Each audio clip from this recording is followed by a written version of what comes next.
Hello wonderful people, welcome to my channel and this video on a probably hot day for you. And as the days go hotter due to climate change, a group of amazing artists and I have created content for a collab to talk about environment and pollution. Every artist chose a theme to talk about that is important to them, and we're all very passionate about it. As you have seen in the preview, masks are the theme for my video. So while you watch the painting process of gouache on an actual mask, I will talk about how the pandemic adds to the pollution. But let me introduce the artists participating in the collab first. The links to all of them you will find down below in the description box, and I encourage you to check out their channels. Angold is a Canadian botanical artist who paints wonderful illustrations of plants and occasionally some animals too. She is also a well of knowledge for everything watercolor and art related. Sterling paints stunning realistic animal portraits, which she shares in her streams on her Instagram and the channel. She has a unique way to capture the animals' expressions and make them come to life in her artworks. Cyane is a great friend and loves to express herself in her paintings, which often include bunnies. She loves to try out new mediums and is an expert when it comes to fountain pens, which she uses for drawing too. Marla creates fantastic worlds in her paintings and tells stories through her art. Her pieces always seem to have a meaning and have just something magical about them. Dora from Weblight Dreams creates characters and gives them room in her art to develop. She too likes to try out new supplies and experiment once in a while to see what works for her. Achatfell is one of my dear art friends. Anya did not only create characters with exciting backstories in her art, she also experiments with new styles and techniques, so you will find landscapes, character design and animal paintings amongst her artworks, all done in her style.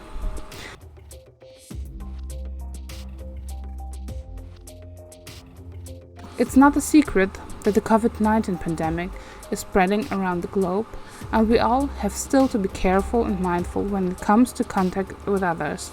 So please follow the instructions of the WHO and rules that apply to the country you live in.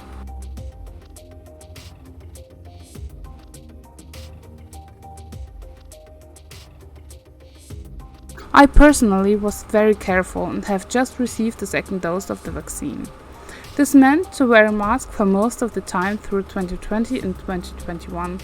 Since March 2021, there is a law in Germany that only allows FFP2 or surgeon masks in public and not the sewn fabric cotton masks anymore.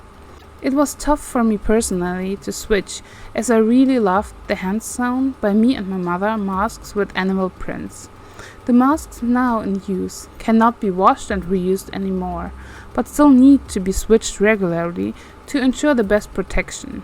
In reality, this meant more than one mask per day that I alone had to use for work, grocery shopping and doctor appointments.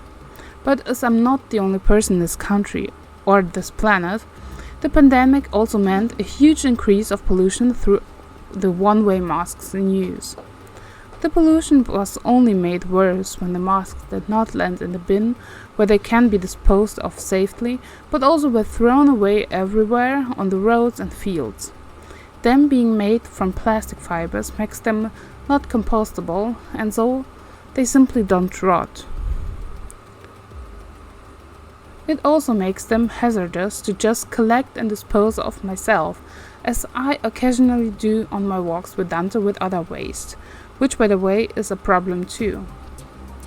I am well aware that the hygiene masks are important to fight the pandemic, and really came to love my cotton mask over the last year.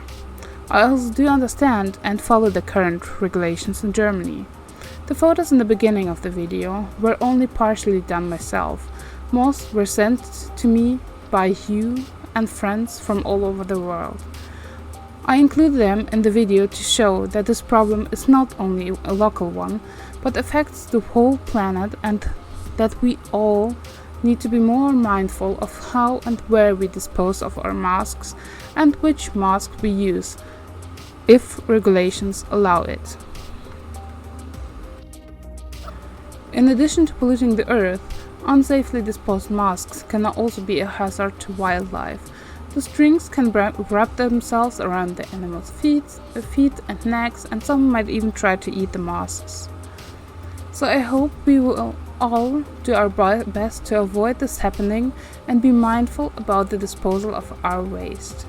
I too hope you enjoyed to watch the process of the painting on a mask in this video. If you have any questions about the topic or process, feel free to use the comment section to start a dialogue. Thank you all for being here and enjoy the videos of the wonderful artists in this collab. Have a wonderful and creative day. Bye!